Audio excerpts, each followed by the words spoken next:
A medida que vayan solicitando el ingreso, voy eh, este, aceptando.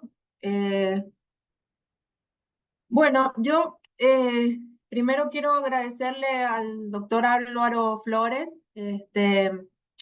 Nosotros hemos tenido siempre la posibilidad, Álvaro, de poder contar con prestigiosos disertantes que han sido muy, muy amables, muy solidarios con nuestro instituto y han tocado temas siempre tan actuales, tan necesarios. Y el de hoy, ni hablar con los procesos inflacionarios que tenemos, el proceso inflacionario que estamos atravesando como país, como provincia.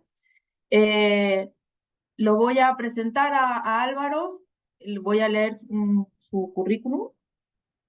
Álvaro Bautista Flores es abogado, procurador y escribano por la Facultad de Ciencias Jurídicas de la Universidad Nacional de La Plata, distinguido con el premio Joaquín B. González al mejor promedio de su promoción 2009, año 2009, magíster en contrataciones públicas por la Universidad de Castillo-La Mancha, España, especialista en Derecho Administrativo de la Universidad de La Plata, especialista en contratos administrativos por la Escuela de Abogados del Estado de la Procuración del Tesoro de la Nación, docente de grado y posgrado de la Universidad de Buenos Aires, Universidad de La Plata, Universidad Austral, Universidad de Mar del Plata, de Belgrano, la Universidad Abierta Interamericana, la ECAE, la Oficina Nacional de Contrataciones y la Procuración General de Cava, director de la revista de contrataciones públicas de la editorial IJ Editores, autor de más de 100 publicaciones, ha participado como asistente, moderador, ponente en congresos y jornadas, es ex coordinador general de contrataciones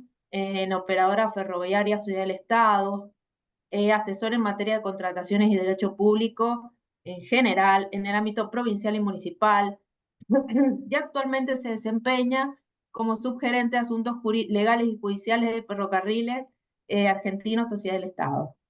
Bueno, Álvaro, muchas gracias. Eh, espero que puedan eh, aprovechar a Álvaro.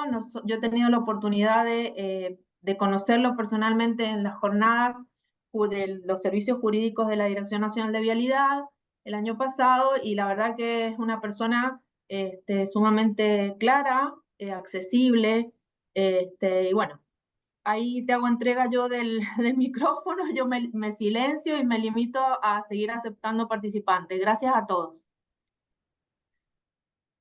Bueno, ¿qué tal? Muy buenas tardes para todos. Bueno, gracias por tus palabras, ante todo, María Celia, y bueno, para mí es un honor y un placer poder aceptar esta invitación y desde luego compartir este espacio con colegas para intentar desasnar una problemática que, por cierto, es bastante recurrente en nuestro país y que, bueno, desde luego impacta en el funcionamiento de las estructuras gubernamentales en todos los estratos del Estado Nacional, ya sea en el gobierno federal, provincial o municipal, y como vamos a ver con las peculiaridades que eso conlleva en la práctica, sobre todo en momentos como el que estamos viviendo, donde discusiones que parecían estar bajo la alfombra como temas del federalismo,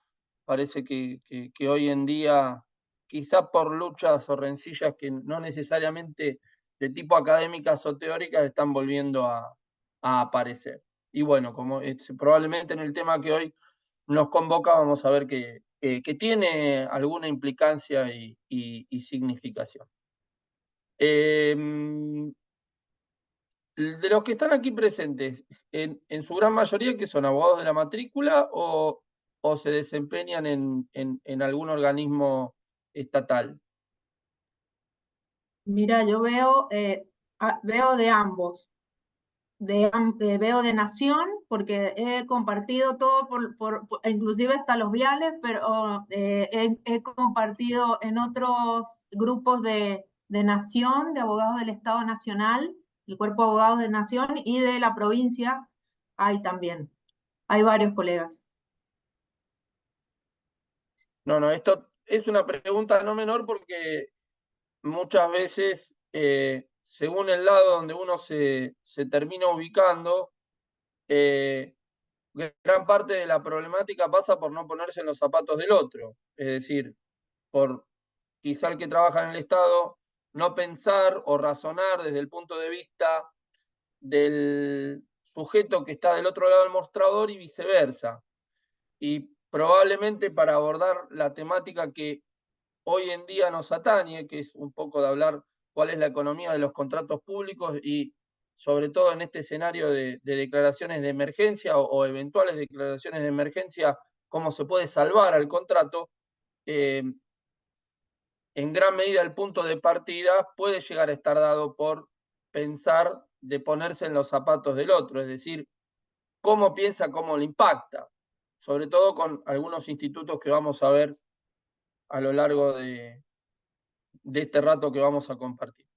Bueno, la idea un poco es hablar de lo que es el principio de la ecuación económico-financiera de los contratos, de qué manera se protege o se reconoce en el ordenamiento jurídico argentino y también vamos a dar algunas aproximaciones de lo que sucede a nivel provincial y también, bueno, me he tomado el atrevimiento de leer un poco la normativa de San Juan para ver e inclusive comentar con ustedes cuáles son las experiencias que tienen en la práctica, para que posteriormente comencemos o finalicemos, o sea, un poco el meollo de la cuestión, ver cómo las declaraciones de emergencia y la coyuntura económica actual de Argentina, que por cierto es muy delicada, impactan en la ejecución de los contratos que celebra el Estado y ese impacto cómo se materializa en una solución que o permita continuar con el contrato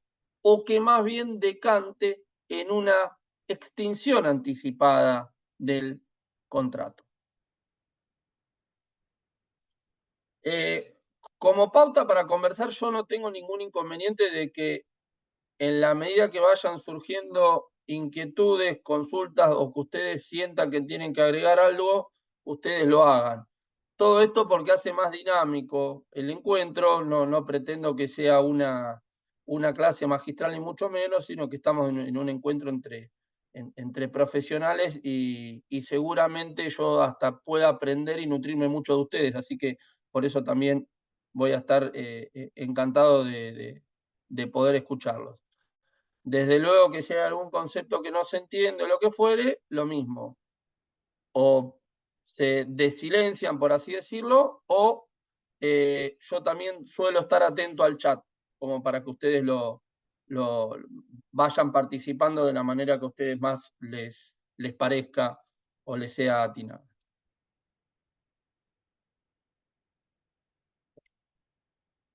Bueno, como dijimos, ¿cómo vamos a empezar con el análisis de este tema?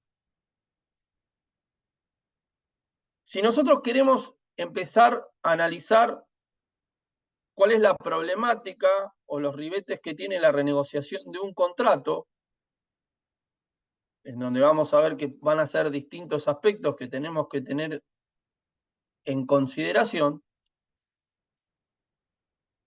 tenemos que partir de la premisa o de la base de ciertas directrices o reglas que rigen a cualquier contrato público.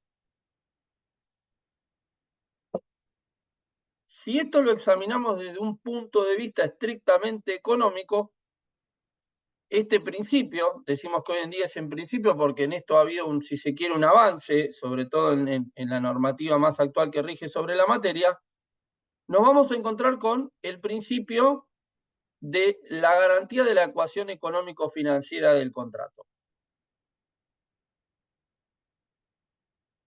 ¿Por qué decimos que hay una actualización sobre este punto? Porque hasta hace no mucho tiempo, cuando se hablaba de garantía de ecuación económico-financiera, únicamente se estaba pensando en el contratista. Por obvias razones, porque el contratista, cuando piensa, cuando va o se quiere involucrar en un contrato público, independientemente de que por tratarse de un contrato público en donde está vinculada la satisfacción de un interés general, de una necesidad colectiva, asume el rol de colaborador o coayudante Pensemos, por ejemplo, el que ejecuta un servicio público, el que hace una obra pública, o el que hace la provisión de un bien o un servicio, está colaborando con que una función del Estado se realice. Pero esa colaboración no quita o no obsta a que esa persona humana o jurídica tengan un ánimo de lucro. Y esto es lícito, porque emana de la propia Constitución Nacional, con obviamente las derivaciones que hay en los ordenamientos constitucionales de cada provincia, que no es ni más ni menos que el ejercicio de una industria lícita y desde luego la tutela y protección del derecho de propiedad.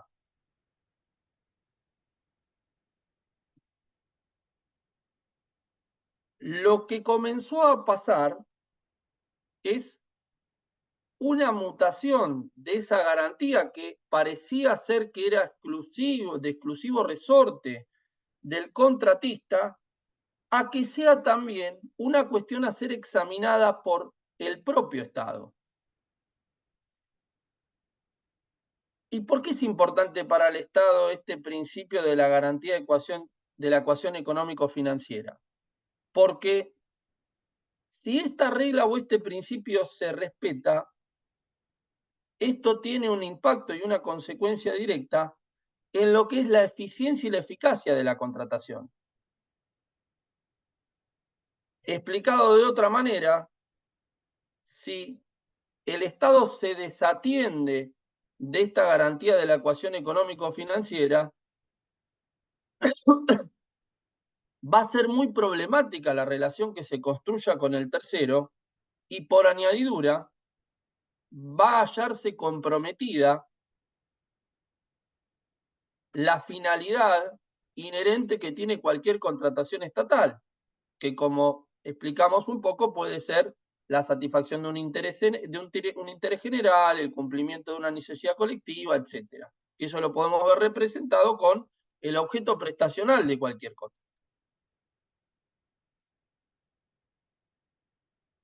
Esta cuestión que pareciera ser como muy filosófica o muy teórica, adquiere consecuencias de índole práctica. ¿Por qué motivo? Porque si esta cuestión de la garantía de la ecuación económico-financiera la analizamos desde las dos partes que tiene el contrato, también le dan una cierta obligación o evitan que tenga un carácter pasivo el Estado ante estas situaciones. Y esto en términos más novedosos, ¿dónde se ve? En, por ejemplo, la posibilidad que tienen los estados de impulsar de oficio redeterminaciones o impulsar renegociaciones de los contratos.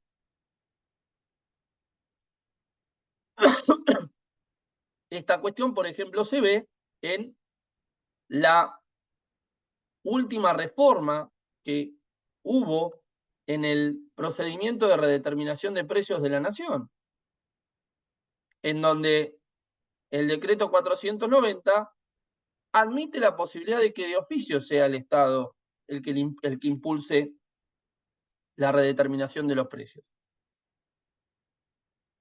¿Y esto por qué termina siendo trascendente? Porque con esta reformulación de este principio, hablando si se quiere en términos más vulgares o criollos, con esta cuestión evita que a uno le llegue el agua, por así decirlo. Es decir, yo no tengo que esperar a que el otro me venga a patear la puerta para comenzar a tratar una eventual problemática económica que tenga el contrato.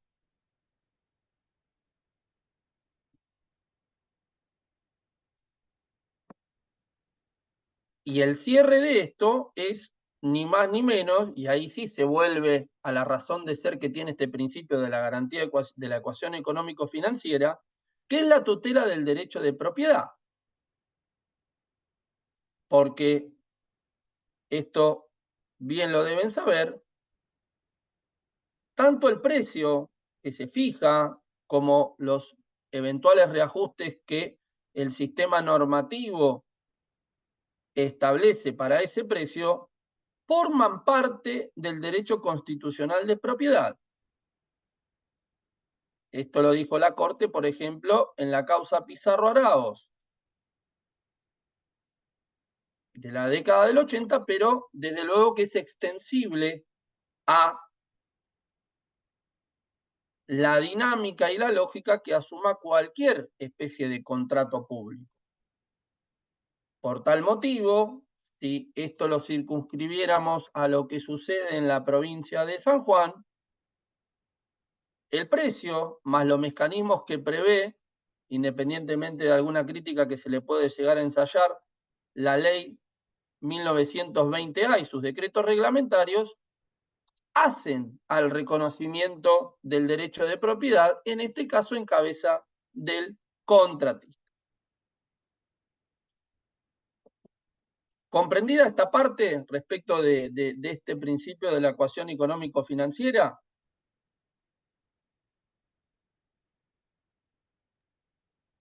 Entiendo que sí, Álvaro.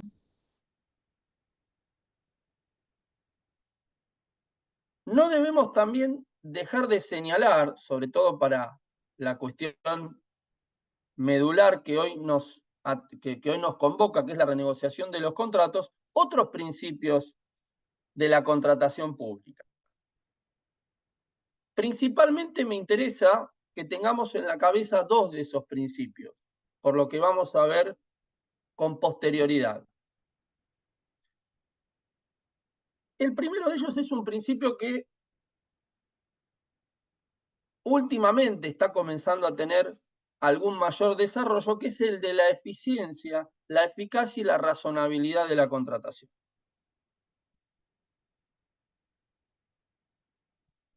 Esto implica, entre otras cuestiones, que quien tiene a su cargo la celebración, la ejecución y la administración del contrato, celebre o realice o ejecute acciones que se encuentren enderezadas a que se pueda cumplir con el cometido del contrato.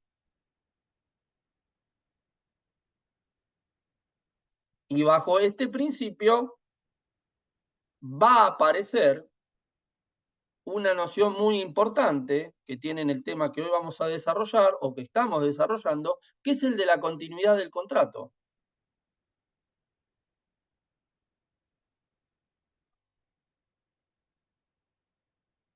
Esto llevado a un extremo, y muchas veces no querido, de que la extinción anticipada sea, si se quiere, la última ratio o la última o el manotazo de ahogado final para culminar con la relación jurídica. El otro principio que se encuentra involucrado en esta temática es el principio de igualdad. ¿Por qué piensan que en la renegociación de un contrato puede afectarse o se puede involucrar al principio de igualdad?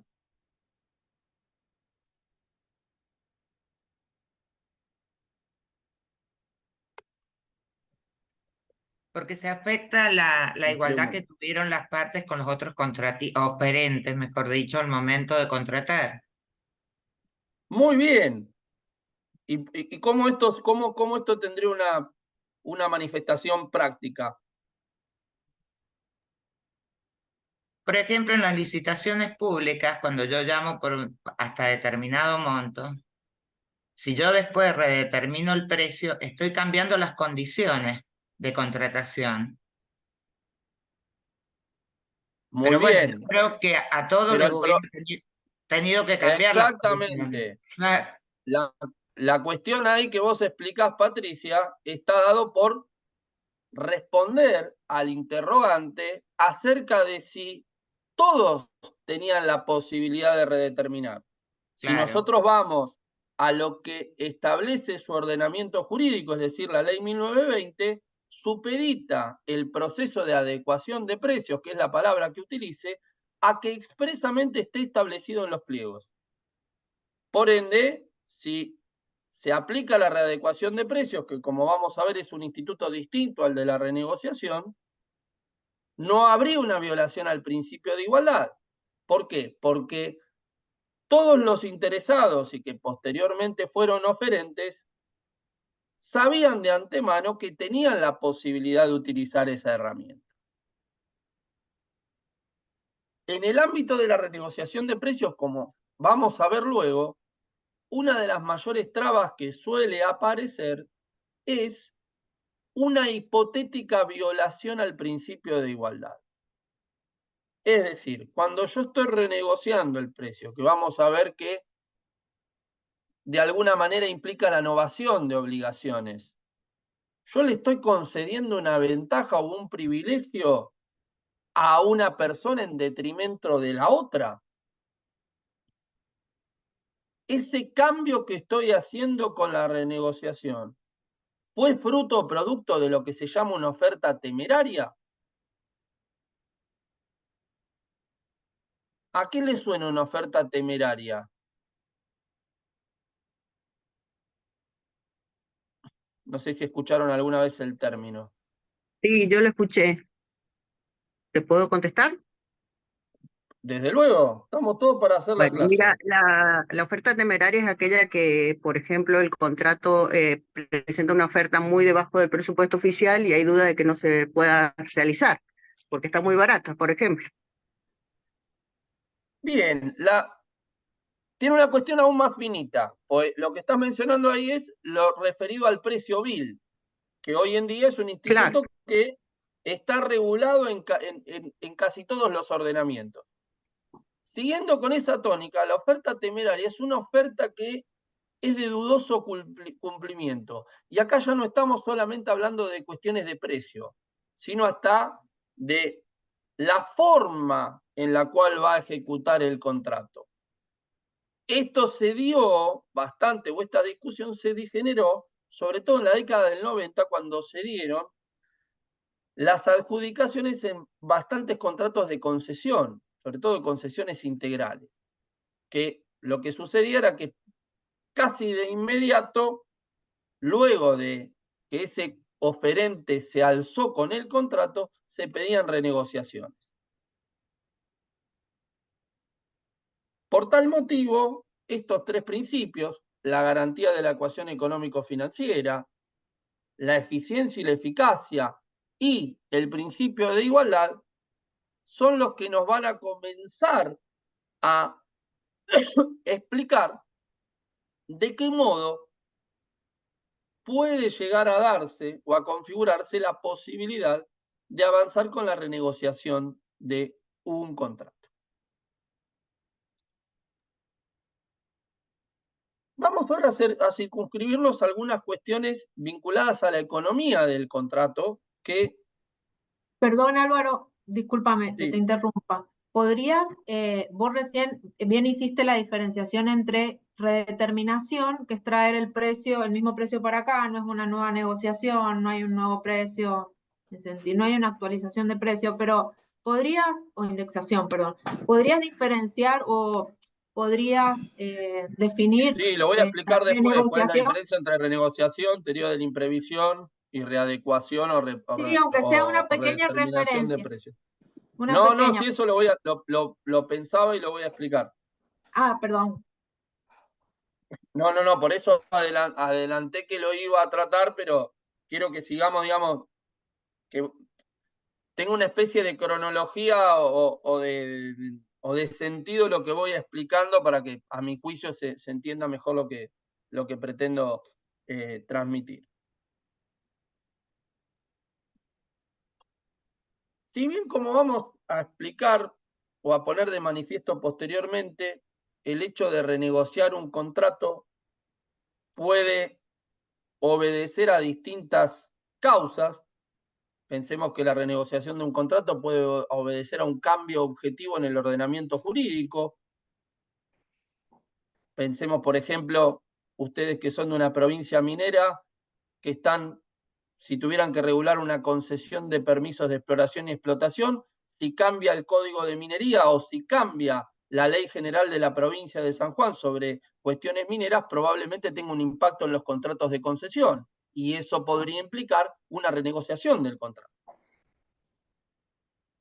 O también podría tener una renegociación del contrato de origen en un cambio tecnológico. Sobre todo, como vamos a ir viendo, que usualmente la renegociación del contrato está íncita en contratos de larga duración, en donde son contratos que por naturaleza tienden a experimentar cambios.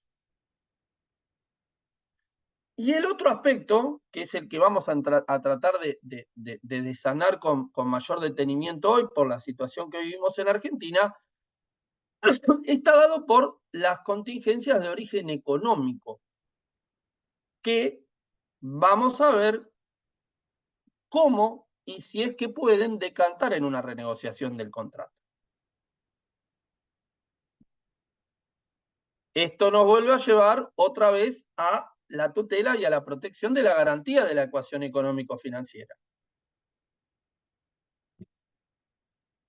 Si bien desde luego el principio rector es que el Estado no puede ser una fuente que asegure la ganancia del otro, porque toda actividad conlleva un riesgo, y todo contrato que celebra el Estado le confiere al que tenemos del otro lado, si somos el Estado, un deber de diligencia calificado, en el sentido de que tiene que ser oportuno y diligente y activo al momento de involucrarse en un contrato público.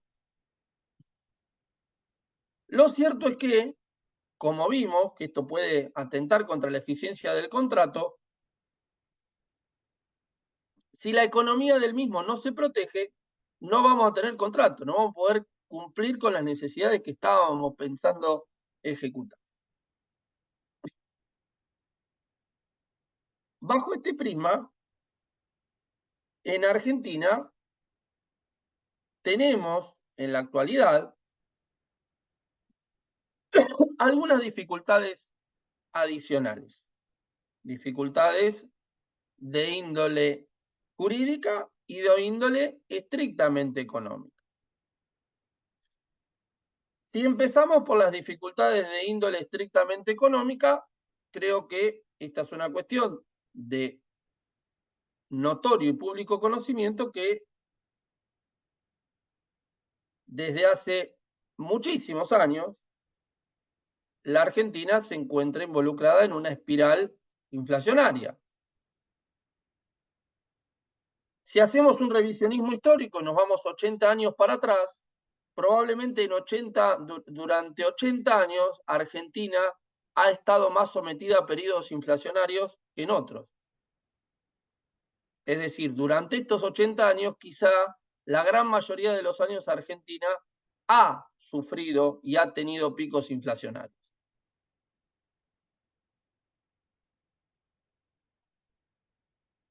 ¿Esto qué consecuencias ha generado respecto de esta cuestión? Que a un fenómeno o a un hecho económico, como lo es la inflación,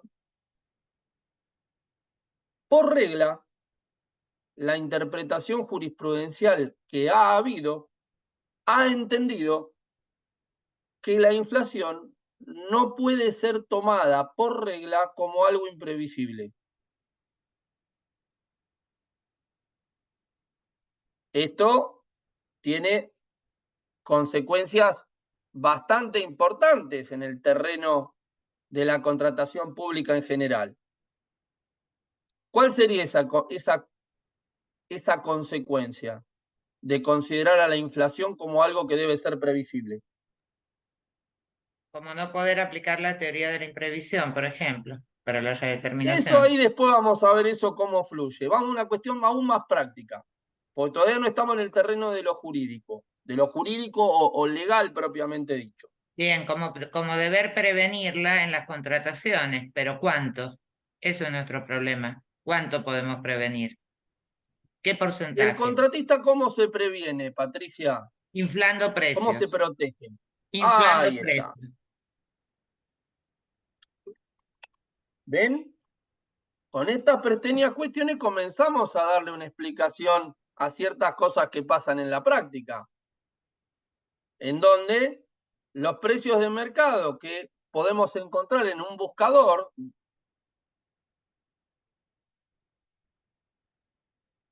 como puede ser Mercado Libre o cualquiera de otras variantes que existan, vamos a ver que, que cuando el Estado quiere comprar es un precio que es distinto. ¿Por qué es distinto? En gran medida, o una de las respuestas puede estar acá, porque la interpretación jurisprudencial, específicamente esto la Corte Suprema de la Nación lo habla en el caso Chediak, que es del año 96,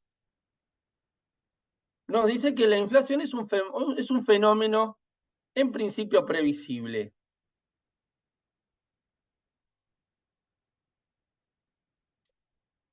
¿Cuál es la excepción que ha habido a esta regla? Esto es importante, sobre todo, pero también es un aspecto que tiene que ser debidamente comprobado, que cuando el proceso inflacionario se vuelve o se convierte en un esquema muy abrupto, es decir, cuando la inflación deja de tener un porcentaje constante y tiene un salto muy pronunciado, ahí ya no estamos en presencia de un fenómeno imprevisible. Esto fue, por ejemplo, la posición que tuvo la Corte Suprema de la Nación en la causa Vialco, en la década del 80.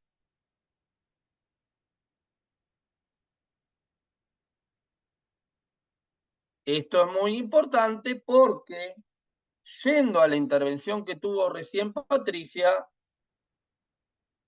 podría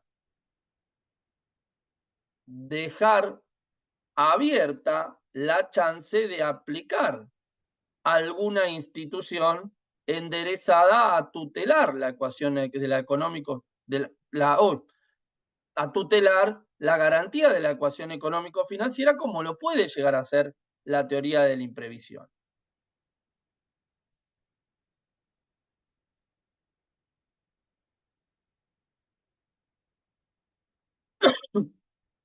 Ahora bien, independientemente de la concepción que ha habido desde el punto de vista jurídico, o más que nada de su interpretación con el fenómeno de la inflación, ¿cómo esta cuestión tiene su parangón en términos legales? Bueno, hasta el año 1991, independientemente de que la inflación coexistía y de qué manera en este país, la solución que se terminaba dando era la posibilidad de indexar los precios.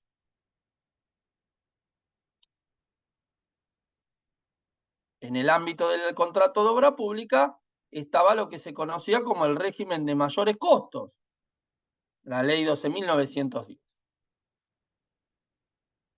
En el año 91 viene la ley 23.928, la famosa ley de convertibilidad, que además de establecer la paridad peso-dólar,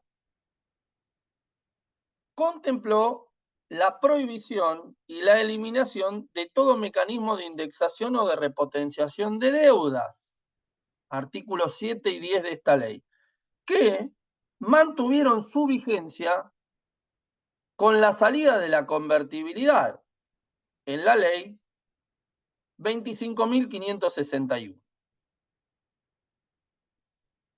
Por tal circunstancia, tenemos el fenómeno de la inflación y la prohibición de indexar, que, en palabras de la jurisprudencia, en una causa que es más solo de la Corte Suprema de 2010,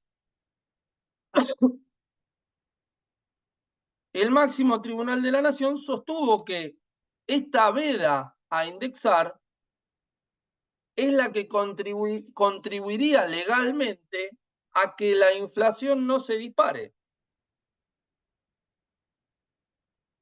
En una suerte, si se quiere, de historia sin fin, porque si hay inflación y yo repotencio los precios, es como que sigo incentivando a que la misma exista. Es decir, sería un paliativo, pero no una solución al problema económico que ofrece la inflación, por así decirlo. En ese mientras tanto, porque esto en rigor de verdad es un problema de tipo macroeconómico, es una situación económico general que tiene el país y que impacta en uno de los subsistemas como es el que moviliza la contratación pública en todas sus variantes,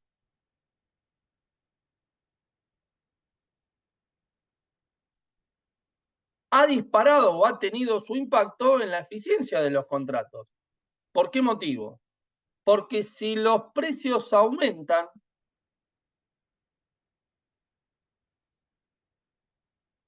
esa idea económica que tuvo en su cabeza el contratista se ve distorsionada. Y si hay una distorsión, hay un impedimento en cumplir satisfactoriamente y oportunamente con el objeto contractual.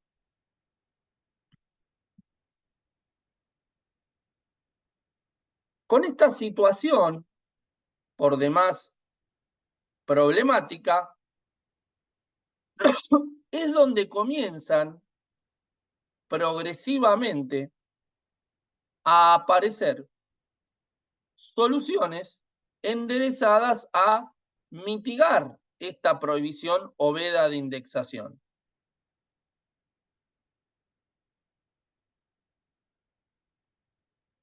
¿Cuál fue la primera manifestación que se dio? La creación del régimen de redeterminación de precios, que tiene su origen en el año 2002, es decir, un año después de la famosa crisis de 2001, que en su oportunidad había traído una devaluación de casi un 300%.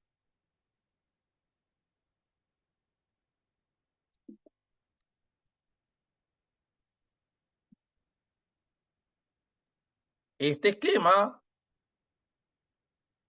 cuyo primer ejemplo, que es el decreto 1295, efectuaba una invitación a las provincias a realizar regímenes similares, hizo que esto se propague por todas las jurisdicciones del país. ¿Qué particularidad tiene el régimen de redeterminación de precios? Que lo que procura es mantener actualizado el precio, o mejor, más que actualizado, tener constante el precio que vale la obra. Con la redeterminación del precio, este precio, valga la redundancia, se modifica y tiene la peculiaridad de que ese precio que se modifica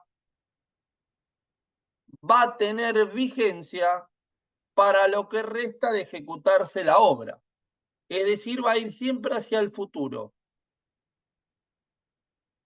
Y tiene como principal particularidad que únicamente abarca al precio de la contratación, que es solamente uno de los elementos que tiene el contrato.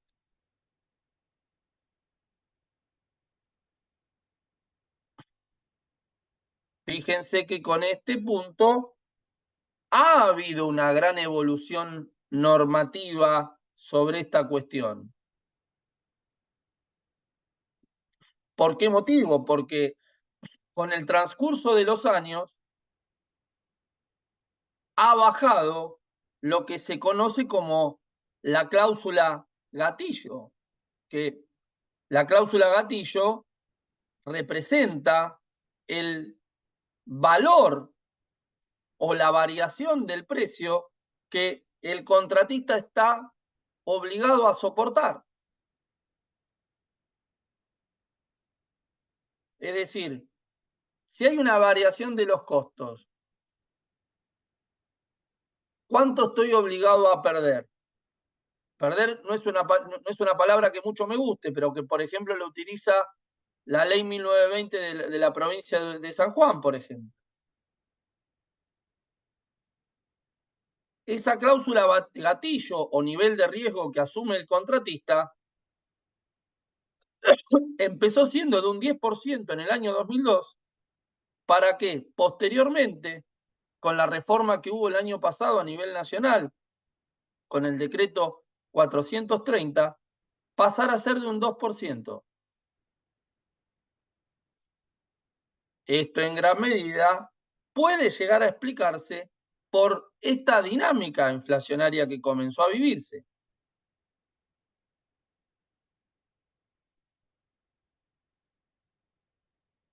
¿Existen o se fueron creando otros mecanismos enderezados a proteger los precios? Sí. Por ejemplo, no sé si les viene a la cabeza una institución que es el de las unidades de vivienda, UBIs. ¿Alguno lo ha escuchado? Sí, sí, sí, sí. Las UBIs, ¿sí? La unidad UBIs es creada por la ley 27.221.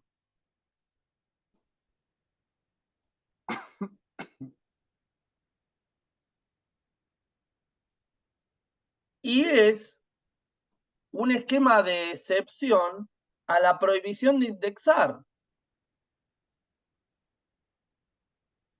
Este régimen, que es aplicable a la construcción de viviendas, es decir, obras públicas que tengan como objeto prestacional viviendas, hace que las contrataciones puedan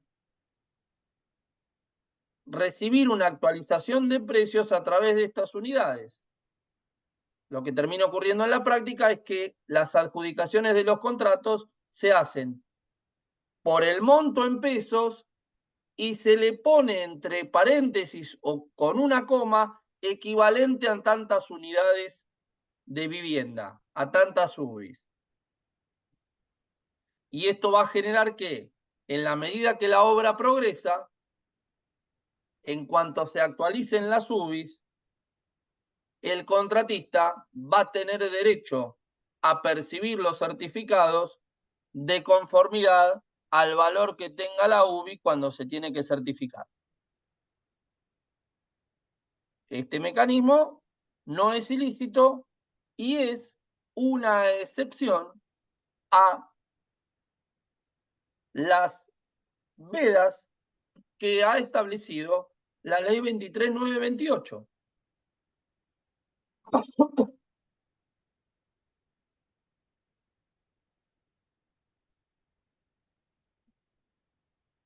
Otro de los mecanismos que ha servido para respetar la economía de los contratos ha sido la posibilidad de que los oferentes coticen y puedan resultar adjudicatarios y posteriormente contratistas de contrataciones que sean en moneda extranjera.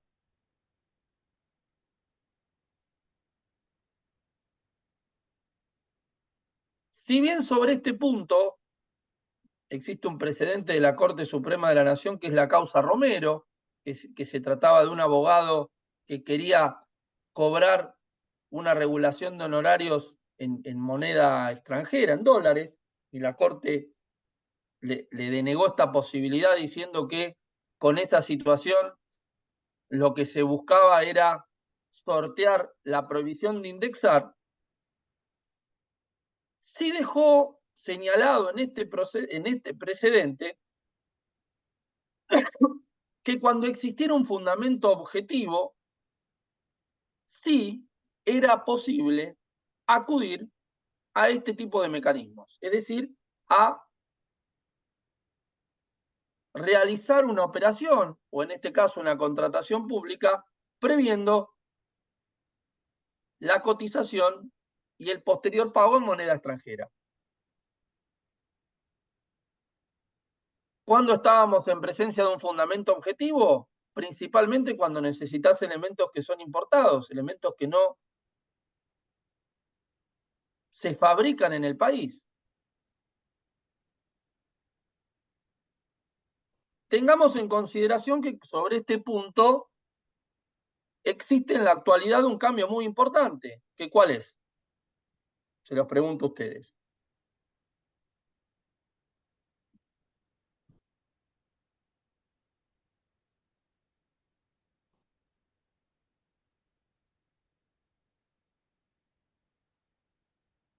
En la actualidad, ¿cómo es el tratamiento de las obligaciones en el Código Civil y Comercial de la Nación? Se puede pactar en otras monedas, no necesariamente el peso. ¿Y cuándo hubo un cambio sobre esta cuestión? Y en el uno de los decretos del último gobierno, este gobierno actual, no me acuerdo el número del decreto. En el DNU 70. El decreto, El sí. famoso DNU 70, muy bien, Carlos,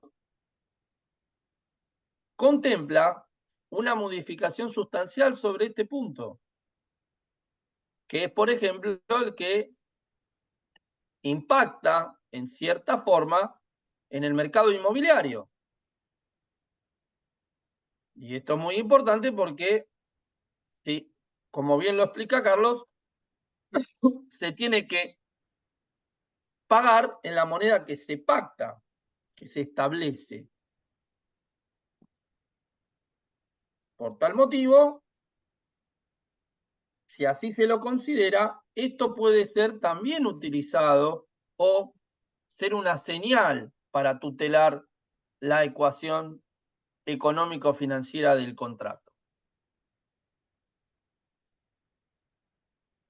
Y esta solución respecto de este problema es relevante porque, sobre todo en los últimos años, cuando se realizaba una contratación que implicaba la importación de un producto, venía toda la problemática, que hoy en día también está, de cuál es la cotización a aplicar. Porque desde luego que la cotización que se tiene que aplicar es la oficial, pero con la disparidad de cotizaciones, esto era un tema también a considerar por el propio contratista. Ahora bien, amén de estas soluciones normativas que hemos ido señalando, cuando se produce un impacto significativo en el contrato, que en muchas ocasiones estas herramientas que estamos mencionando no resultan adecuadas para dar respuesta al problema que se genera en el marco del contrato, es donde comienzan a aparecer otras soluciones tendientes, como dijimos al principio, a propugnar la continuidad de la contratación. Es decir, que evitemos la extinción anticipada del mismo.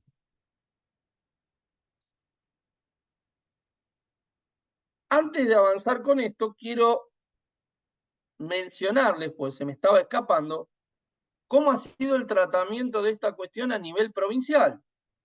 Porque si bien a nivel nacional el esquema de redeterminación de precios no fue extendido a bienes y servicios, lo concreto es que en varias provincias de nuestro país, el régimen de redeterminación de precios ha sido extendido a contrataciones de bienes y servicios, con distintos matices. Ciudad Autónoma de Buenos Aires, la provincia de Buenos Aires, Córdoba, Mendoza, han sido jurisdicciones que han incorporado el régimen de redeterminación de precios para contrataciones de bienes y servicios, adoptando una lógica y una matriz similar al régimen de redeterminación de precios aplicable en materia de obra pública. ¿Por qué digo esto? ¿Y por qué no señalé a San Juan en esto? Porque ahí figura un usuario que me hace la aclaración, por cierto, correcta de que en San Juan hay. Porque en las provincias que yo estoy mencionando, no hay una limitación en cuanto al reconocimiento de la variación del precio. Es decir, si se produce la disparada de la cláusula gatillo, es decir, si los precios aumentan en un más del 10%, el contratista va a tener el derecho a que se le reconozca la totalidad de ese porcentaje, sin acudir a ninguna limitación, como por ejemplo ocurre en la provincia de San Juan, que rige la lógica del principio del sacrificio compartido. Por eso es importante señalar esta diferenciación y esta categoría, porque en su provincia, a diferencia de lo que ocurre con las otras, la adecuación del precio está sensiblemente acotada y limitada. Cuestión que no acontece en las jurisdicciones que yo les acabo de mencionar.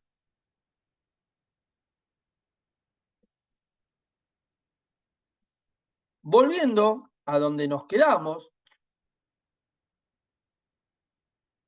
parecería ser, y esto adelantándome un poco al orden que quería plantearles, que el sistema de adecuación de precios que se contempla en San Juan, en la ley 1920 y en sus decretos reglamentarios, se asimila más a una tutela inherente a la teoría de la imprevisión que a una adecuación del precio. ¿Por qué motivo me atrevo a decir esto? Porque cuando hablamos de la teoría de la imprevisión, donde se hace indispensable que se haya suscitado un acontecimiento imprevisto y extraordinario que impacte en la economía del contrato, como este suceso es ajeno a las dos partes, razones de justicia y equidad hacen que las pérdidas que genere ese acontecimiento tengan que ser soportadas de manera compartida, y ahí viene donde viene esta idea o esta noción del sacrificio compartido, por las partes.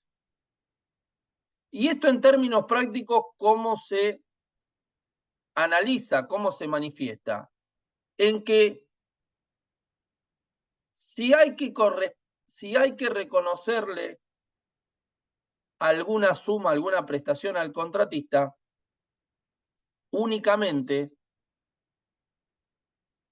ese hipotético resarcimiento va a abarcar el costo y nunca la utilidad o ganancia que tenga el contratista.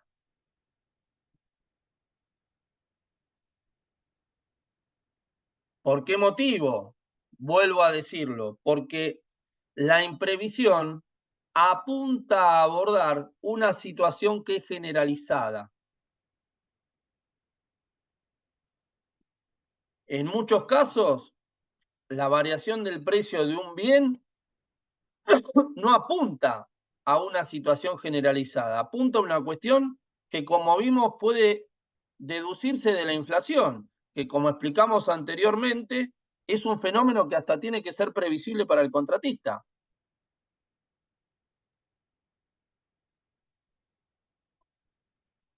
Estos elementos que venimos explicando son los que, a mi juicio, generan una cierta dificultad en la aplicación del régimen en la provincia de San Juan, porque el régimen que prevé la ley 1920 supedita la aplicación de este sistema de adecuación de precios a que se configure una situación de tipo general de aumento de precios.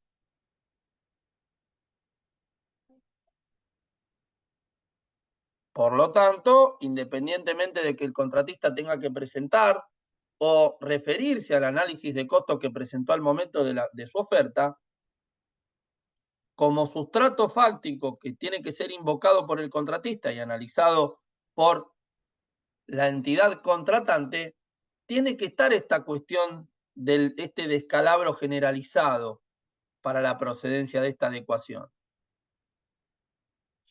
Y como vimos anteriormente, este esquema de adecuación alude especialmente a la figura del sacrificio compartido. ¿Qué es lo que lo hace diferente a los distintos regímenes de redeterminación que se encuentran reguladas en otras provincias?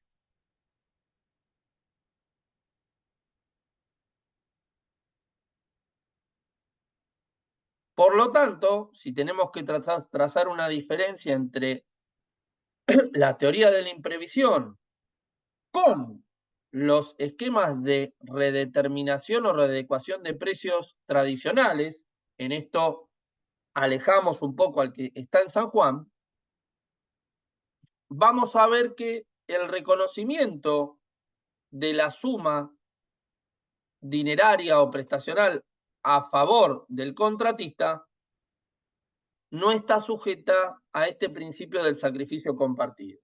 En otras palabras, el contratista tiene derecho a que se le reconozca la intangibilidad de su ganancia.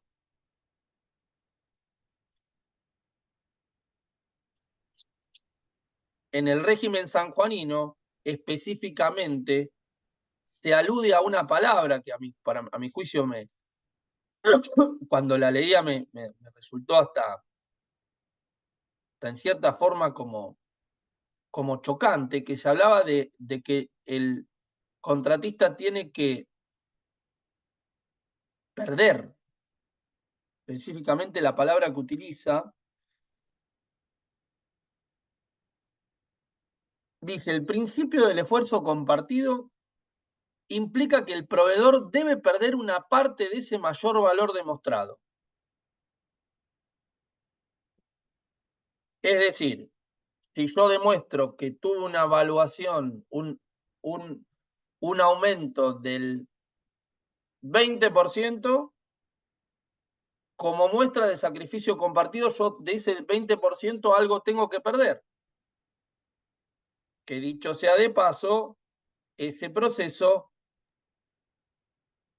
hoy en día se encuentra previsto en el decreto reglamentario 3 del año 2023.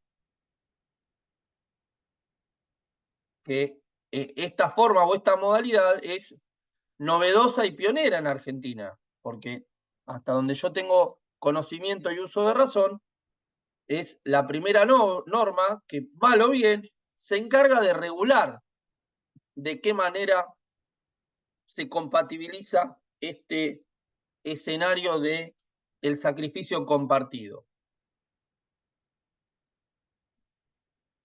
Que vale decir,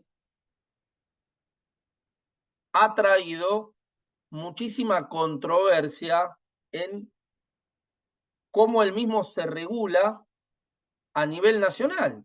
Porque pensemos que, por ejemplo, a nivel nacional, en materia de bienes y servicios, al no poder aplicar el régimen de redeterminación de los precios, hay que acudir a la figura de la renegociación del contrato. Que, como vamos a ver, no necesariamente es igual a esta figura de la redeterminación del precio.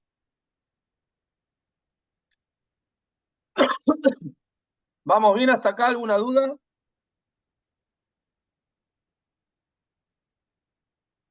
¿Van entendiendo?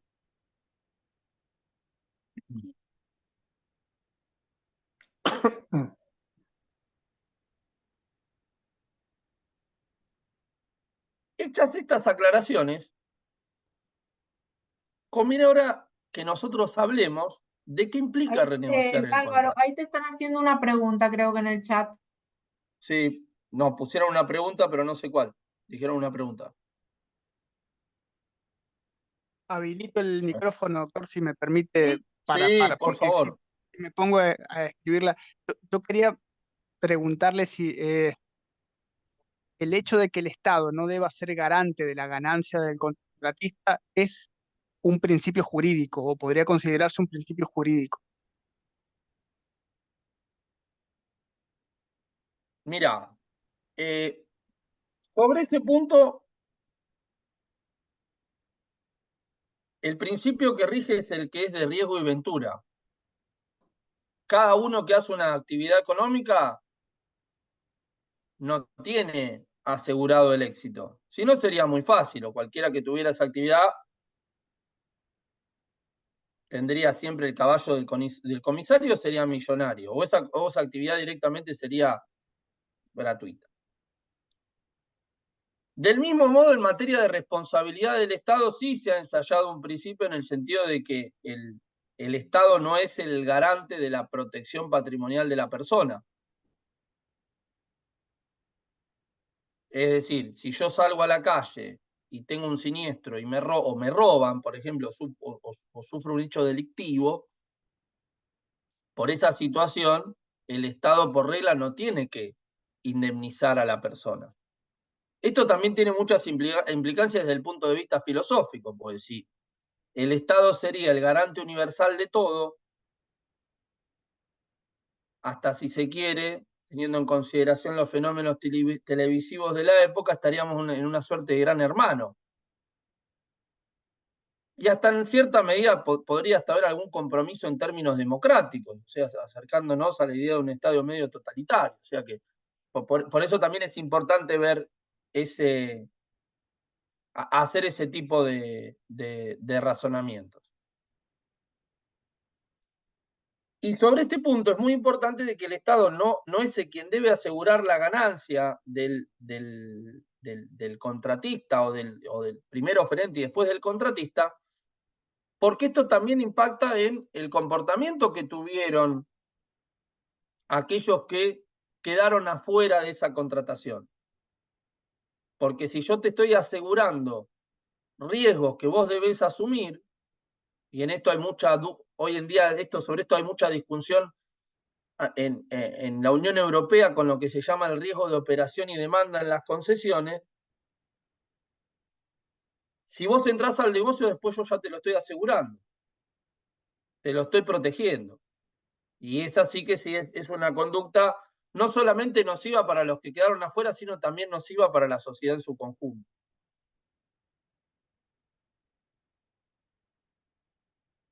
No sé si quedó clara la respuesta.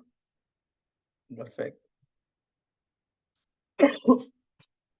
¿Quedaron claras las diferencias de los institutos que vimos, sí o no?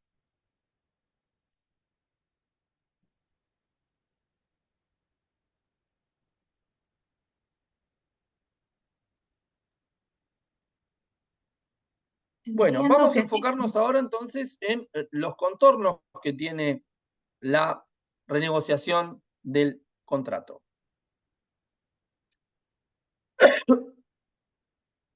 Como punto de partida tenemos que, sin perjuicio de considerar la cuestión de los principios que ya fuimos mencionando, reflexionar en torno a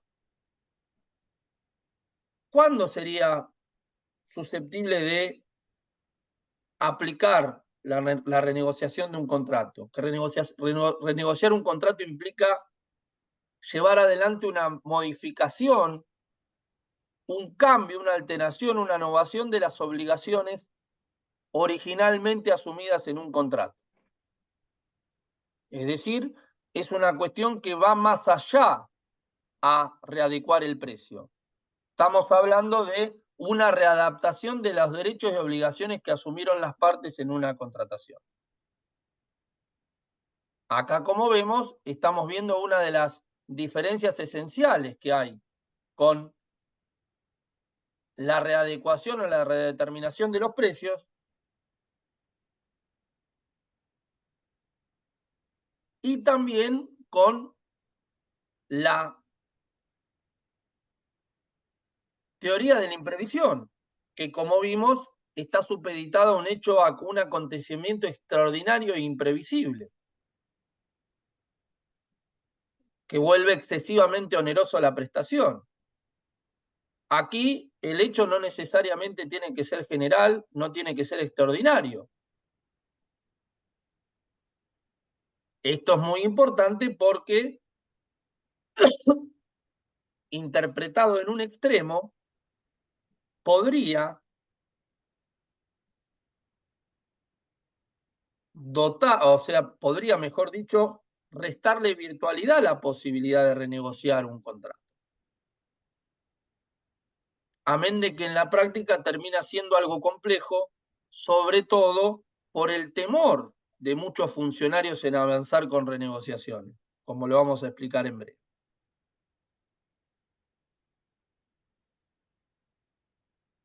Siguiendo con este razonamiento, en donde estamos viendo que la renegociación del contrato implica una modificación sustancial de los términos contractuales originalmente pactados, vamos a empezar a observar que cuando hablamos de renegociación de contrato, este instituto no va a ser de estricta aplicación a cualquier especie de contrato que celebre una entidad pública. Difícilmente pensemos en la figura de la renegociación del contrato cuando estamos en un contrato de adquisición de bienes de ejecución instantánea, de una única entrega. Porque probablemente convendría hacer aplicación a los institutos de redeterminación, adecuación, si es que lo existen,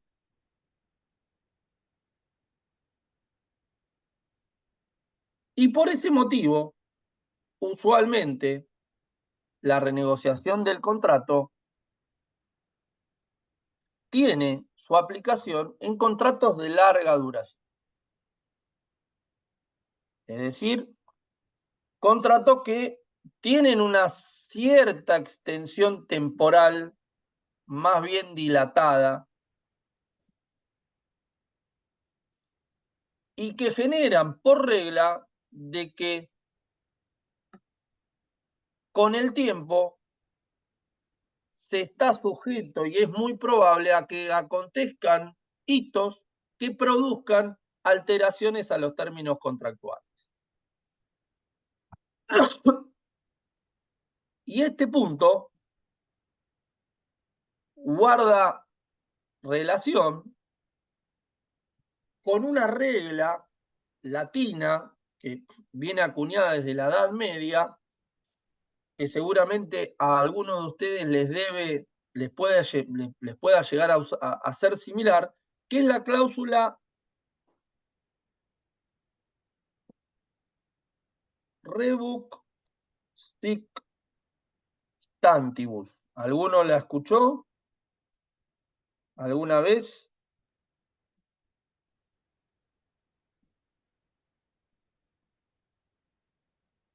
¿Qué significaba esta cláusula?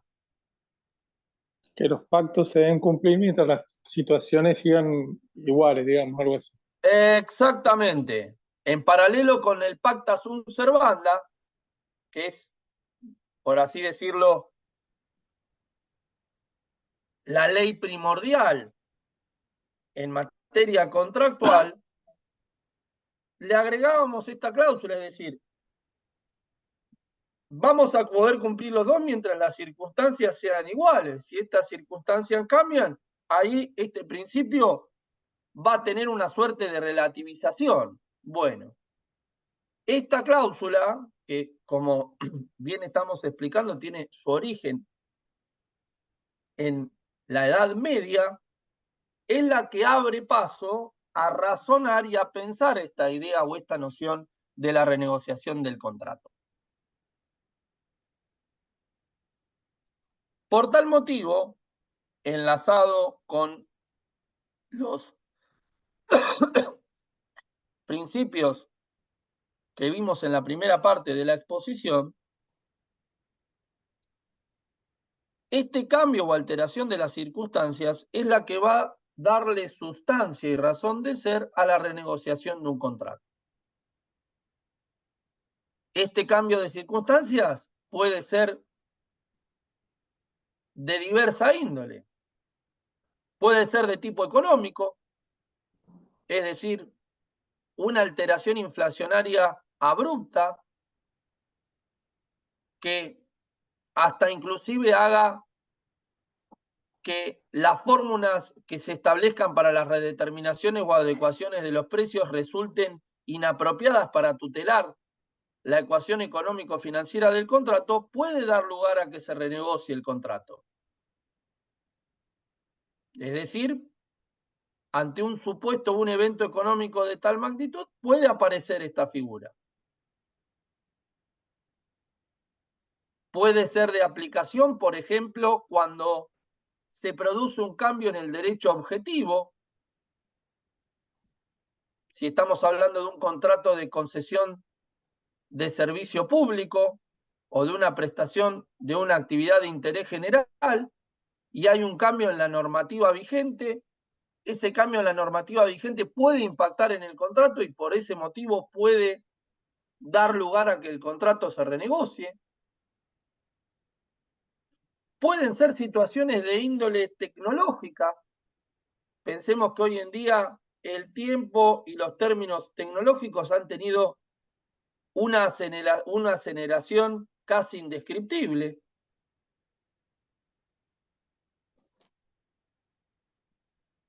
Y si pensamos también, por ejemplo, en términos de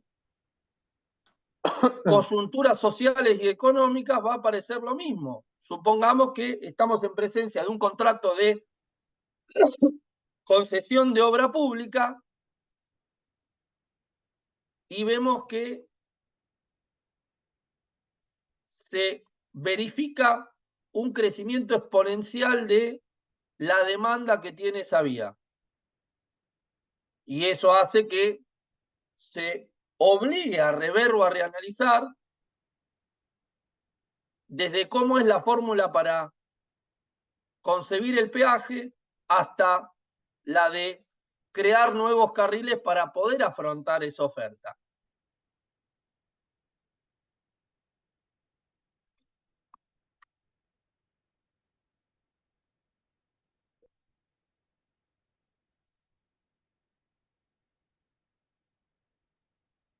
La problemática que se genera cuando estamos hablando de una renegociación del precio, perdón, del contrato,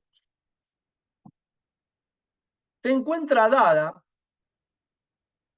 por evitar los desvíos que pueden acontecer cuando se procura renegociar el contrato.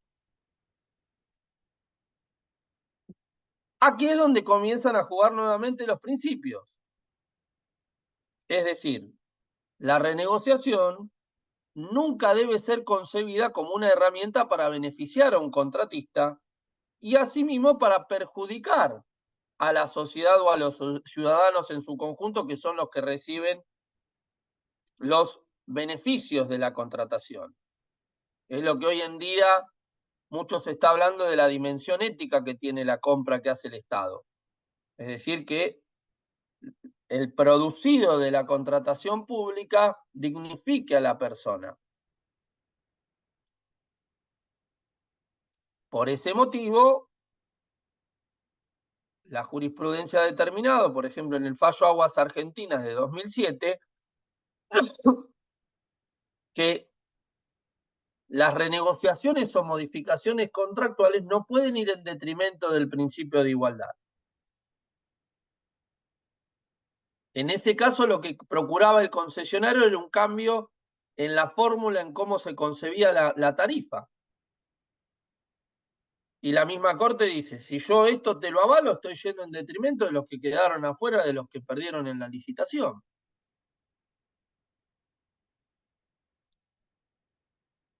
Por eso esta cuestión termina siendo muy importante y a la vez termina siendo en la práctica una suerte de valladar en el avance de estas situaciones.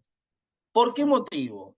Porque lo que se busca es realmente que exista un elemento objetivo que permita avanzar con esta renegociación.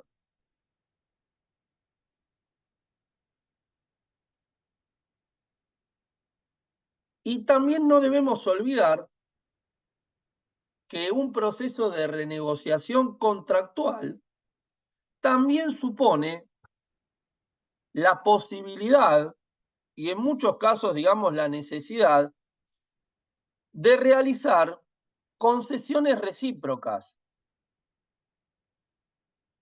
Por esta razón, cuando se renegocia, en muchas ocasiones estamos en presencia de un acto parecido a una cuestión transaccional.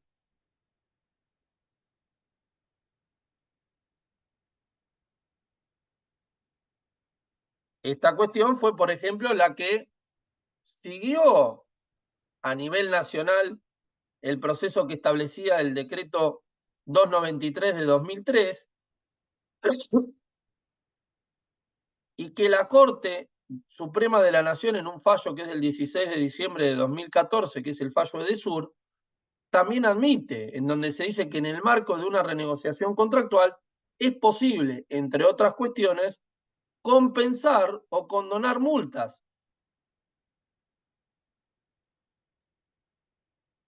Ahora bien, el gran problema que rige en torno a la procedencia o a impulsar las renegociaciones contractuales es que pueda quedar en evidencia, que pueda resultar conveniente la realización de esta renegociación. ¿Por qué digo esto? Porque durante 2022 el Estado Nacional lanzó un decreto por el cual se promovió una acción de lesividad buscando revisar o declarar la ilegitimidad de las renegociaciones o los acuerdos de renegociación que hubo en contratos de concesiones viales, en donde la cuestión en la cual se intentaba sustentar la ilegitimidad era que había sido un acuerdo inconveniente.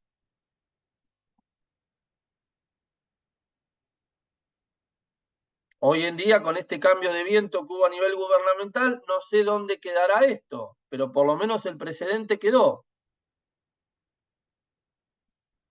Y esto lamentablemente termina teniendo consecuencias complejas, porque cada uno que tiene que estar asumiendo la renegociación de un contrato va a tener esta suerte de sospecha y de miedo, en el sentido de que si uno avanza, posteriormente puedan pensar que por ser inconveniente hay otro tipo de trasfondo y esto pueda derivar en responsabilidades administrativas o penales.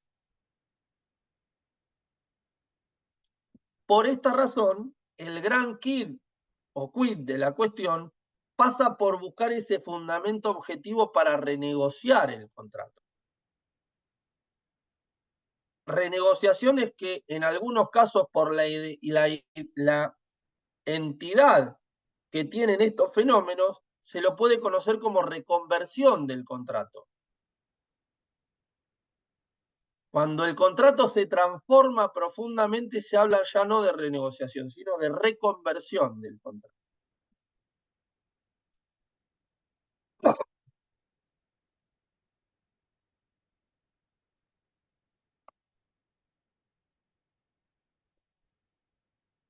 ¿Vamos bien hasta acá? Vamos ahora con la última parte, que es cómo empalmamos este tema de la renegociación con las declaraciones de emergencia.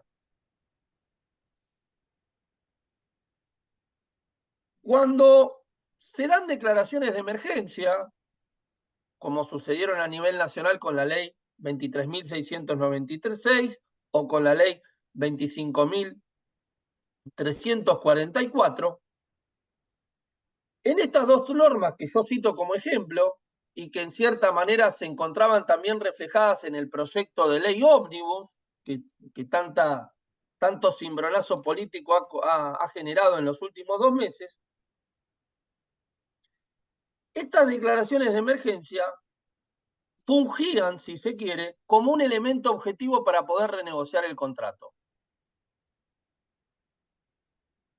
¿Se entiende entonces la importancia que tiene esta declaración de emergencia? Porque estas declaraciones de emergencia son las que permiten sortear estos inconvenientes prácticos que yo les estaba mencionando al momento de avanzar con una renegociación del contrato. En este sentido, estas declaraciones de emergencia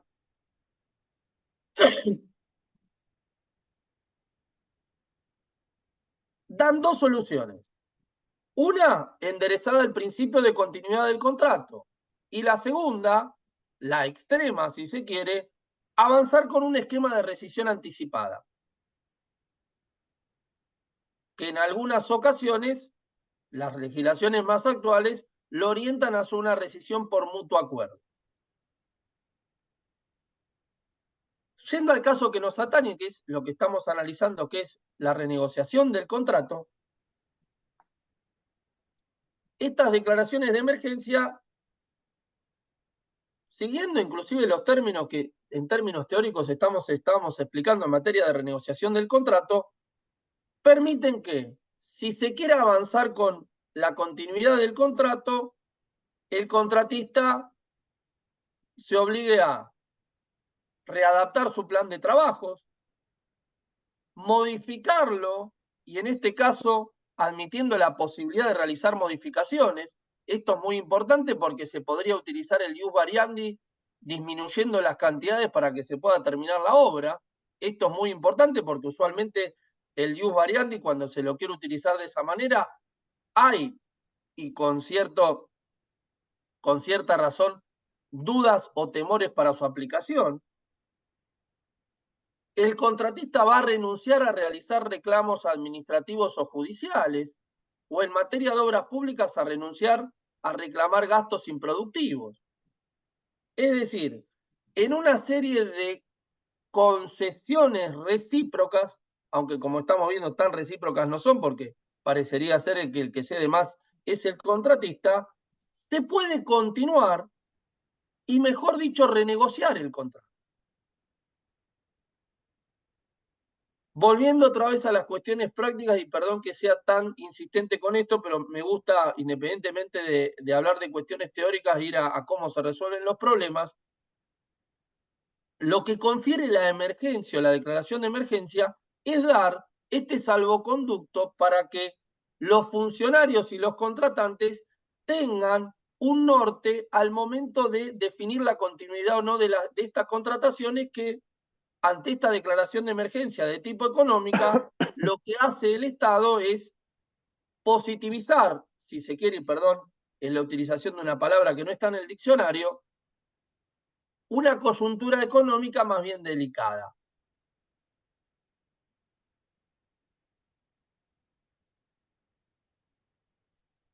Bueno, creo que con esto estamos, o espero haber abordado la temática por la cual me convocaste, María Celia. Por demás, muy completa, sumamente completa para mí. No sé si alguien tiene alguna pregunta. No, quedo sometido, Sí, independientemente de que esté jugando Boca, Perdón. por una razón excepcional. Perdón, No, igual no sabía. Yo tengo una Lo digo a modo de pregunta. chiste. ¿La simple declaración de emergencia económica, social o sanitaria nos permite esto? Mira, Patricia, te daría por lo menos algún puntapié para poder hacerlo. Diciendo que saltamos todas las leyes menos la Constitución con la emergencia. Más o menos algo así. No, eso no te lo Digo, entendí. nosotros tenemos emergencia económica, por ley. Sí, en San Juan, sí, la tienen hasta finales de este Hasta año. diciembre, Sí, pero se perdón. va renovando todo, cada 2 años. Digo, ¿esto me permitiría la renegociación? Pienso que lo podrías utilizar, lo podrías invocar. Ahora hay que ver cómo eso también se comprueba en el marco de la ejecución del contrato. Y sobre todo, Patricia, ¿qué es lo que te permite hacer esa declaración de emergencia? Sí, en Porque realidad nos en los permite saltar los procedimientos de selección del contratista, nada más. Claro, pero En no te algunos dice nada casos. respecto de lo que pasa con la ejecución del contrato. No nos dice eso. Entonces, ahí es donde la solución está, o sea, queda a mitad de camino. Claro, está muy Porque acotada. en los ejemplos que yo estaba mencionando, cuando se declara la emergencia en la ejecución de los contratos, Bien. esa emergencia en la ejecución de los contratos es la que te permite o te abre, o Claro, mejor dicho, te establece los lineamientos para que vos puedas renegociar. perfecto.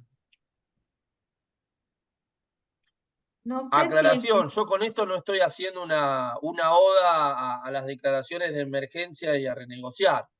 No, Solamente estoy existen, hablando. obvio. No lo tomes a mal esto que estoy diciendo, Patricia, sino, no es que soy un defensor de la emergencia. Lo que estoy haciendo es describiendo una constante en Argentina y cómo puede ser abordada desde el punto de vista, sobre todo práctico, que creo que a nosotros como operadores del sistema es lo que más nos interesa. No, por supuesto, lo entiendo perfectamente. Además son cosas que existen, que las tenemos hace años y nosotros en eso... No, claro, es como que, viste, es el cuento de la buena pipa, siempre va apareciendo, siempre va Sí, apareciendo. sí. Cuando empecé a estudiar Derecho, yo empecé a estudiar Derecho en 2005 y veía todo lo que era el derecho de emergencia, que estaba todo lo de corralito, lo leía y digo, uy, esto me servirá o no, y sigue pasando el tiempo y va, viene. Sí. Y estas apreciaciones que estoy haciendo, me animo a decirlas en función a que en el transcurso de los años he tratado de prestar atención cómo se venían haciendo las cosas y bueno, inexorablemente otra vez estamos volviendo a A lo esto. mismo. Sí, totalmente. Buenas tardes, ¿puedo hacer una consulta? Lo que Sí, quieras, sí, sí, por por favor, favor. sí. Bueno, yo soy técnico, yo soy ingeniero, pertenezco a un organismo de control de la provincia de San Juan. Y Mucho hay mejor, me llevo muy bien con los ingenieros, pues aprendo mucho con los ingenieros.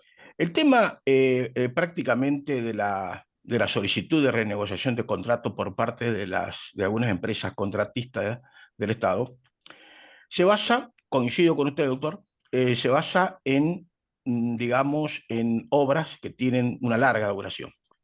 Y a la fecha nos encontramos con un inconveniente de que el valor real que la provincia tiene como sacar, un valor real de faltante de obra, no se compara ni se asemeja con el valor que arroja el resultado final de la La redeterminación, redeterminación. Exactamente. inclusive con el decreto que tiene la provincia que eliminó la cláusula gatillo, el coeficiente de variación de referencia, por ende se Perdón que te redetermina. interrumpa. Sí. El caso que vos estás trayendo a colación para mí es algo o una coyuntura que daría paso a rever integralmente un contrato. Exactamente. Entonces, Y por eso, ¿por qué te interrumpo? Porque volvemos otra vez a la cuestión cíclica de Argentina. Durante la década del 80 se dieron muchos casos jurisprudenciales en donde, ¿saben lo que se discutía? Si las fórmulas polinómicas que se establecían en las reglamentaciones del régimen de mayores costos eran o no representativas. Entonces iba el contratista X y decía, yo para que el precio realmente sea el que vale esta obra, esa fórmula que establece el decreto en el número tal del año tal no me representa. Entonces tenían que justificar y probar que esa fórmula no era representativa. No, ¿cuál es tu nombre? Perdón, Roberto Tello. El tema es Roberto, así. Doctor, esto... Sí, disculpe que lo interrumpa. En el sí. caso de la provincia, no tenemos esa fórmula general como existía en el coeficiente de variación de referencia que representaba una cláusula gatillo.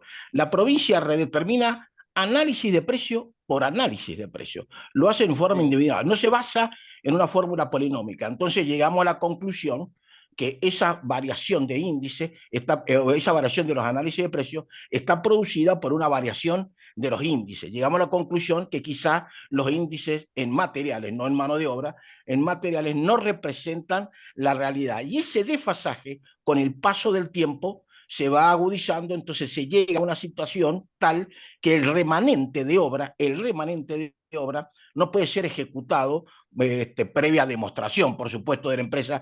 Tiene que obviamente. demostrar esa Bueno, situación eso, de no poder hacerla. desde mi óptica, te lleva a dos situaciones. La primera, que para mí este es un supuesto clásico de que el contrato se tiene que renegociar. Porque fíjense lo que yo dije hace un momento. Cuando ese esquema de readecuación o de redeterminación no te sirve, es donde deberías terminar en un instrumento de renegociación. Y si, porque esto, volvemos otra vez a las complicaciones prácticas que hay en llevar adelante la renegociación, esto sería una causal que decantaría en un caso de rescisión por mutuo acuerdo de las partes. O el contrato, por una coyuntura económica, no se puede terminar de realizar.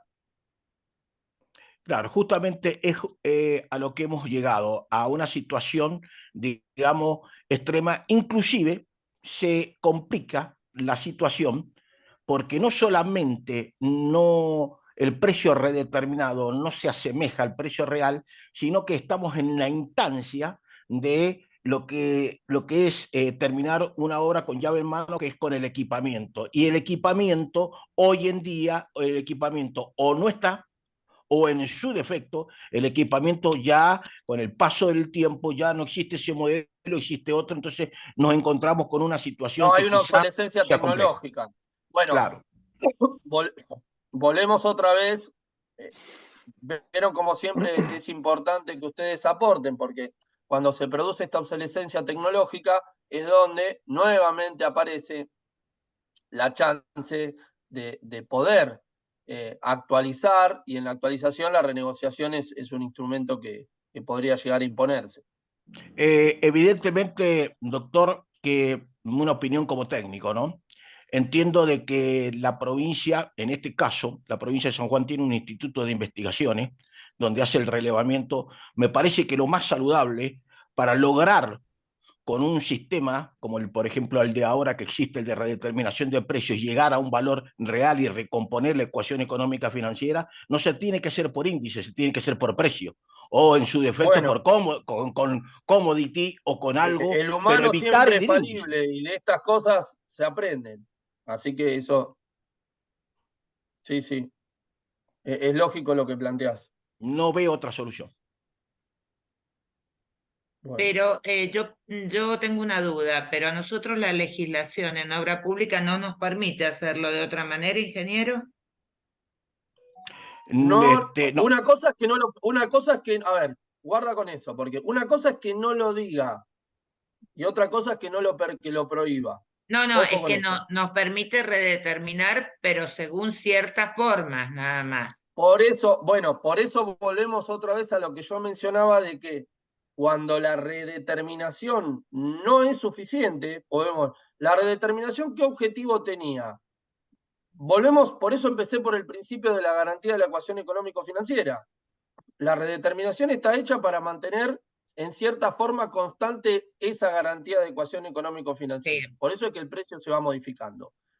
Lo que está sosteniendo el ingeniero es que Sí. la redeterminación, por cómo está pensada, no No nos satisface sirve. con la finalidad bajo la cual está creada. Sí. Entonces es ahí donde, si la redeterminación no te está sirviendo, es donde hay que echar mano a otras soluciones. Por eso es que si la fórmula es irrepresentativa, un camino sería ir por la renegociación del contrato, que si bien no está expresamente previsto, en este caso la Ley de Obra Pública de San Juan es la 128, esto no hace que el instituto esté prohibido. Esto es importante examinar, destacarlo. Partamos de la base que el sistema de redeterminación de precios se basa en índices que son publicados por organismos oficiales. Bueno, el tema es que es otro capítulo, otra charla. El tema es el impacto. La puerta que se abre si vos empezás, porque hoy estamos en condiciones de decir, yo creo que lo he escuchado también a agentes de marcha de contrato en Vialidad Nacional decir y decir, bueno, no, se está quedando corta la redeterminación, y qué puerta se abre y hasta dónde va a tener que revisar los términos de las emergencias el Estado, porque el Estado también va a querer salir a defenderse ante reclamos que pueden llegar a ser totalmente viables y justos en algún punto si se prueba y se acredita, como dice el doctor Flores, la posibilidad de renegociar. O sea, el Estado también tiene presupuestos y tiene recursos acotados. Uno renegocia con un proveedor, con un contratista de obra pública, vamos a números mayores, pero seguramente se presentan situaciones similares en muchos contratos. Entonces ahí hay una consecuencia que no sé, me parece que se debe tener que analizar como abogado del Estado o como, más que abogado del Estado, como organismo para instruir, echar mano a la renegociación de los contratos, a la continuidad, que a la rescisión por mutuo acuerdo. Sí, yo el impacto social no me preocupa, porque en materia de obra pública, que es lo que me interesa más, en materia de obra pública siempre la sociedad, esto es un motor que mueve toda la industria, o sea, todo el comercio y la industria. Pero No, digo, el económico, Patricia. claro, pero El no me... económico para el Estado, No, para las bueno, pero arcas el del Estado, Estado, no si no, para no las se puede sociales. mover, porque hoy no tenemos proveedores o empresas que quieran contratar con estos términos. Entonces creo que el fin tampoco lo estamos cumpliendo como Estado, ¿no? Pero sí digo, no lo prohíbe la ley, la 128, pero al determinarnos la legislación una forma de redeterminar, podríamos renegociar fijando otros derechos y obligaciones, que no cambien Claro, nada más que pero, el precio. claro, pero la encerrona que viene, Patricia, es la siguiente. El fundamento No es objetivo. algo que esté prohibido, Sí, pero como tiene contornos no precisos, sí, esto genera que muchas veces los operadores del sistema tengan temor en avanzar con una renegociación. claro. O Bueno, sea, pero esto también implica un cambio, si se quiere, hasta cultural, de cómo analizar claro. este tema. Sí, A Porque, ¿qué es nosotros lo nos que pasa, sucede? Muchas a veces nosotros nos pasa. cuando el miedo penetra, sí, es el donde funcionario comienza, se digamos, también el paraliza. problema del... Y viene el Perdón, problema a de la nosotros gestión. nos pasa. Entonces, A eso nosotros nos hace que el pasa en Estado no bienes y sea servicios. eficiente. A nosotros nos pasa, como sabrás, Álvaro, en bienes y servicios. O sea, la ONC no, la verdad que es como, No, no baja y con esto una. recapitulo un poco, que por esto me parece muy importante que capacitarse o pensar. Bien, bien. Eh, Es lo que da el valor agregado. Sí, sí, sí, sí. Discúlpame que te interrumpa. Mira, te hago una pregunta que quiero que me quede clara. El tema acá en San Juan de Obra Pública, que es el tema que están tratando, la ley nuestra, la 128, no figura la renegociación. La ley de emergencia que tenemos ahora en materia de obra pública va a dos temas, que es poner una reformulación y una nueva redeterminación. Ahora, el encuadre legal a hoy, como está, en base al principio de legalidad que tenemos, si no está figurado, no figura en ningún lado, ¿cómo lo implementamos ya? Porque bueno, es una figura que realmente yo creo que las situaciones que estamos viendo acá en San Juan sería buena, pero no está en ningún lado. ¿En qué marco legal o tenemos que dictar otra ley de emergencia que lo No, contemple? no, a ver, vamos por parte. Una de las fuentes del derecho administrativo son los principios generales. Generales, sí. Eh, en ese contexto, la renegociación en contratos de larga duración es una cuestión que es íncita, que es inherente. O sea que vos decís que no hace falta, con lo que tenemos nos alcanza para renegociar. Desde mi óptica se puede renegociar. Lo que yo te tengo que decir al mismo tiempo que vos vas a encontrar un valladar desde el punto de vista práctico. ¿Por qué motivo? Porque suponete que vos te convencés después de esta clase, capaz que no, porque cada uno tiene derecho a pensar como más lo sienta, de que es posible formular una renegociación del contrato. Que es la posición que yo tengo en función a cómo hay que tratar los contratos de larga duración y por las razones que yo le fui diciendo a lo largo de esta hora y pico. suponete que vos tengas ese convencimiento, pero al ser algo que no está escrito, que no está en el derecho positivo, No, eso hace que no estaba en el tema, no se sabe lo que dificulte hablaba. que todo se alinee. ¿Me entendés, Marcela?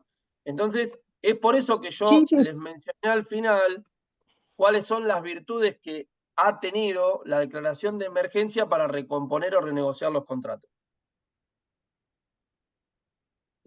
Si vos me preguntás a mí, y esto yo te lo digo desde una convicción académica, los contratos en estos casos se pueden renegociar. O sea, mira, porque yo te explico acá cuál es el problema que podemos llegar a tener en el camino.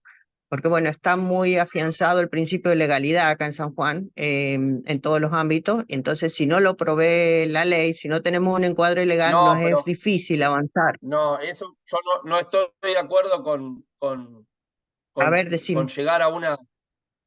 No, pero esto es mi manera de pensar el derecho. Desde luego que soy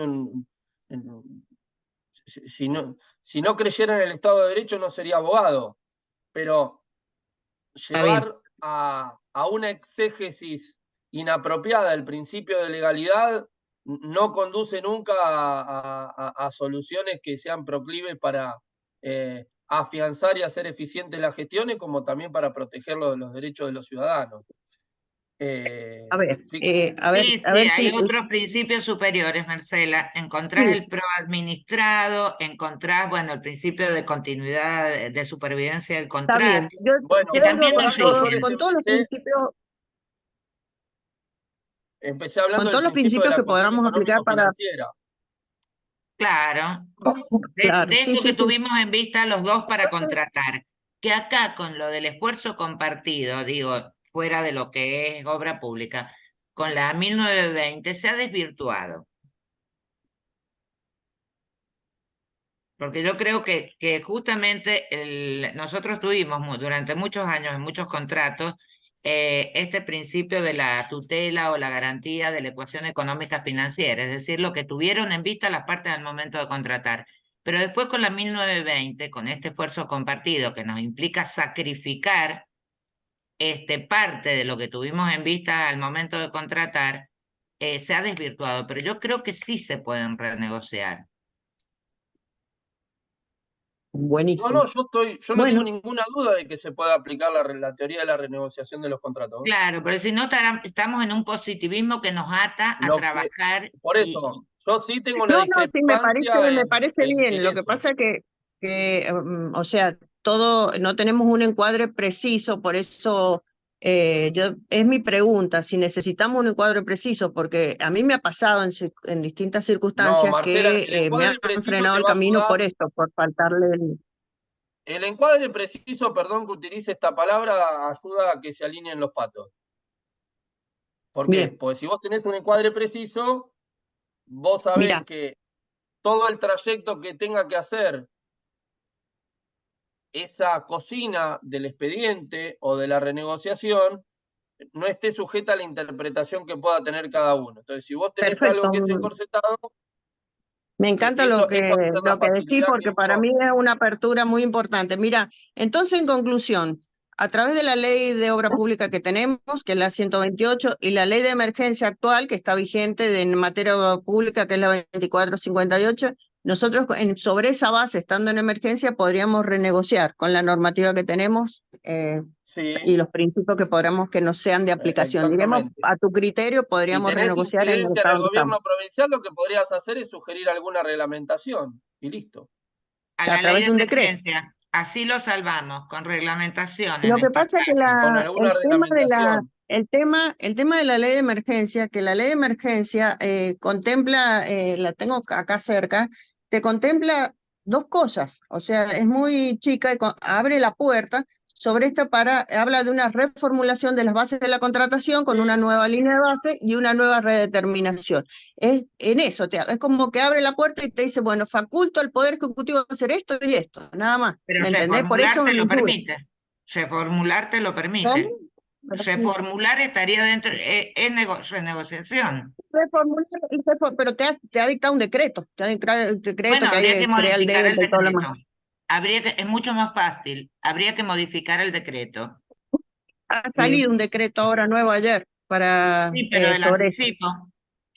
Sí, a ver, No, ese es el AFE, sí. quisiera Perdonen, discúlpenme, yo quiero avisarles y avisarle al disertante, a Álvaro y a todos los que están, que está buenísima la conversación, pero tenemos hasta las 20 horas nomás el Zoom y no quiero quedar como irrespetuoso porque se va a cerrar directamente, no lo puedo Está bien, yo. está perfecto. Así es que No, bueno, hago pero esa quedan aclaración. 14 minutos. Yo Yo Yo les solamente voy me a, estoy perdiendo el muchísimo primer porque me tiempo. parece re útil lo que yo, me dice. yo, yo les voy Nada, a es todo, avisar. dale. Les vuelvo a avisar dentro de 10 minutos, porque ya íbamos a tener que cortar, así que continúen unos minutos más. Bueno, de todas yo maneras, quisiera, Marcela, ¿vos doctor, dónde trabajás, Marcela? ¿En el gobierno de la provincia? Yo en el Ministerio de Obra Pública, en el Ministerio. Bueno, a ver, yo ahí dejé mi correo y cualquier cosa pedile mi Buenísimo, teléfono. sí, te agradezco. Yo yo, lo doctor, tengo, Mi teléfono a María Celia. yo lo tengo, doctora, eh, al teléfono de Álvaro.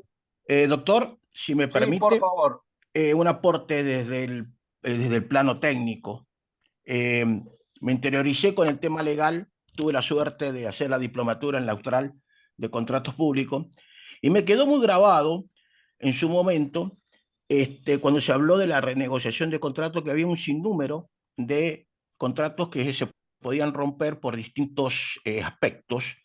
Y el académico en ese entonces nos explicó que era función del Estado, función nuestra, de restituir el contrato, por más que no tuviésemos un acto administrativo que especificara el problema puntual de la ruptura de ese contrato. Entonces, ¿a qué voy?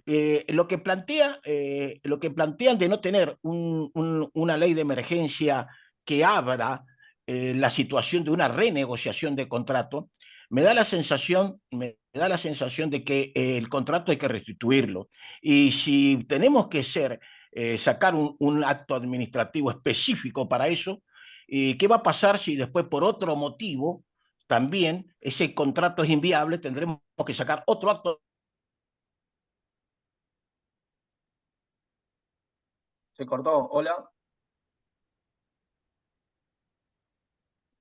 Sí, bueno, algo se entendió un poco para dónde iba, ¿no? No, yo no entendí. A ver, El principio fundamental necesita o que se explique. Vamos por parte. Yo no me puse acá a explicar cómo se tiene que motorizar el procedimiento para autorizar una renegociación de un contrato. Desde luego que si, por más de que el plexo normativo no indique nada, acá lo que se va a aplicar es la teoría del paralelismo de las competencias, es decir, quien adjudicó ese contrato va a ser la autoridad en principio, para aprobar la renegociación. Segundo,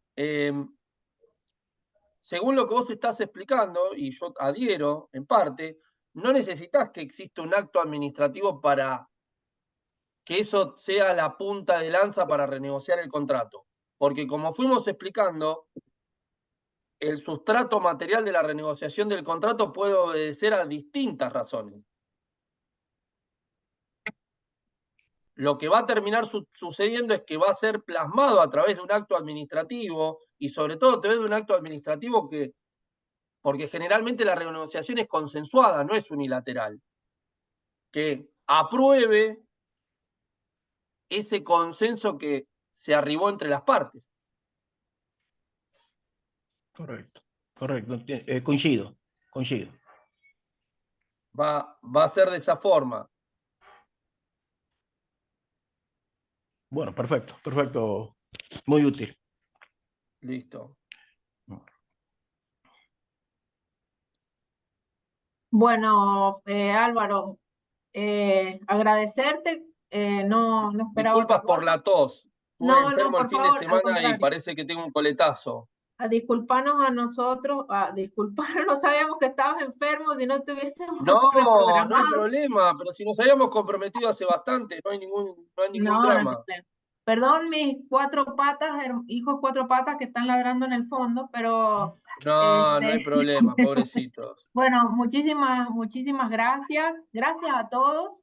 Bueno, espero por que les haya participar. sido útil. Ha sido muy útil, siempre dejándola picando ahí al lado de la red para más, Álvaro, tus charlas, pero eso es lo importante, poder Bueno, seguir después la el que exposición en necesite mi algún momento. contacto, pasáselos, no hay ningún problema.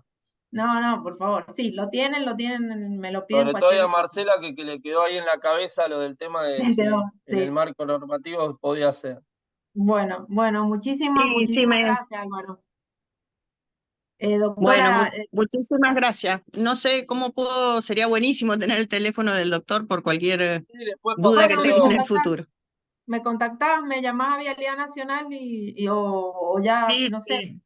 sí, O mi Bueno, mail, muchísimas gracias. agreguen mi correo electrónico, mandamos mail y ahí hablamos, no hay problema. No hay perfecto. problema. Hay forma. Muchísimas gracias, doctor. Listo, ahí pongo de vuelta Ya. el correo para que quede.